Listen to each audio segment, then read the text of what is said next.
how to fix character AI not working. Now, first of all, make sure that you have the latest version of that character AI. Now go and open Play Store and now tap on search and search for character AI. Now, if you see here, update, just tap on it to update the app to the latest version.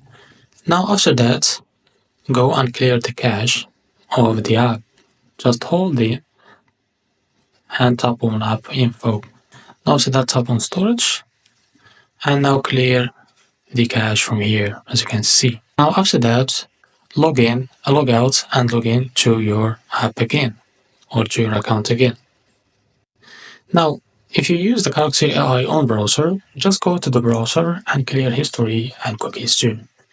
So this is how to fix character AI not working. Thanks for watching, and if this was helpful, please like and subscribe. See you in the next video.